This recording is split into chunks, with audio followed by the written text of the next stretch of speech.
Hi, Mindy. Hi. We have not met before. I know, which is weird. I don't know how that's possible. I guess it's not that weird. It's just, I'm such a big fan of yours, so I feel entitled to have met you. You should have met me. You should have phoned me up, and I demand to meet Ellen. I should have. Because I'm so in awe of all that you do. You started out as a writer on The Office, right? I started as a writer, and then in the first season, my boss, Greg, needed Steve Carell's character, Michael, to be slapped by someone. He needed to offend someone, and he was like, Mindy, I think you should slap him. So it was like the 4th time I'd met him, and I had to slap Steve Carell across the face. How was that? It was hard because he wasn't offending me, he was just making me laugh. So I kept like breaking, as like when you can't like stay serious in a scene. So if you look at it, he's like offending me, and I had to like look up there. I can't like make eye contact with him. Right, so right. So you go from that to being on the show, and then now you're also a co-producer of the show? Yeah, now I'm producing and ordering people around, and I'm directing. Actually, I directed that clip that we just saw. Really? Yeah. Wow, that's impressive. Well, directing is great because you can just make yourself like the star of everything. Like if you saw those webisodes, like it just looks like The Office is a show about like an Indian girl and like her making her way in the big city. Like, you'd be really confused as to what the show is about, which is fine with me. That's hilarious. Where are you from originally? I'm from Cambridge, Massachusetts. And how long ago did you come out here?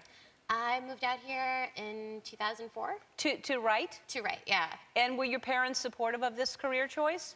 They were. My parents, I know a lot of my Asian friends, their parents like really want them to be doctors or go into like computers and stuff, but my parents are like a different kind of snob. They just really wanted to be able to brag to their friends about whatever I did.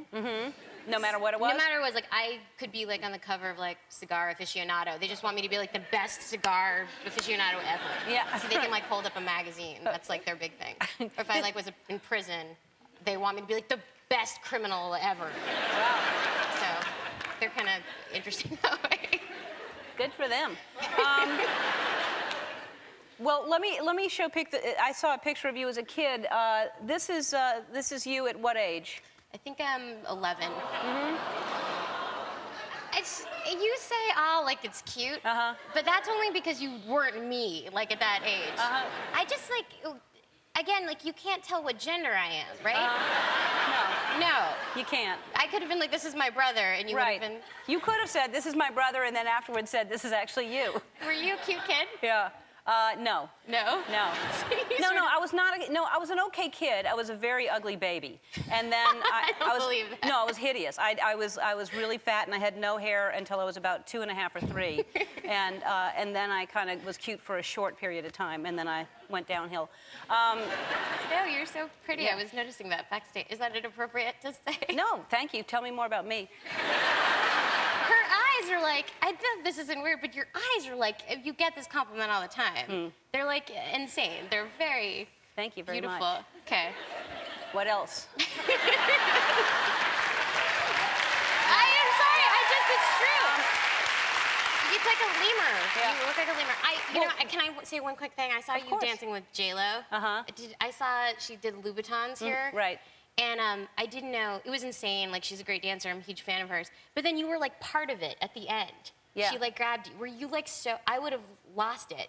I actually danced in a video with her as a joke. What was the name of the song that I danced? Get Right. Get Right. That's a great song. I did but it didn't end up in her video. But I went to the video shoot, so I've danced with her before. She's really sweet. She was just being kind.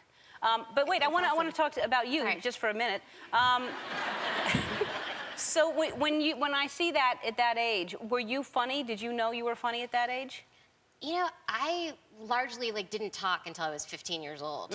Like I was just kind of ignored like a chubby, kind of asexual Indian kid for like a really long time. But then one thing I noticed is when I was in high school, like with the guys, you could be like the ugliest guy in the world, but like if you were funny, that was like the great popularizer. Like you could be like the coolest guy. Right. And so I was like, there's something to that. Yeah. So. So you started using humor? Yeah, like early years were really bad. Like I would like memorize books and test jokes out on my family, and they were like, "Stop!" Right. It's terrible. But you know, I just kept like plugging away. Well, I think that you're hilarious, and it's so amazing. I mean, what a story. A lot of people come out here and want to be a writer, but the fact that you're doing all that on such a hit show, that's fantastic. Thank you.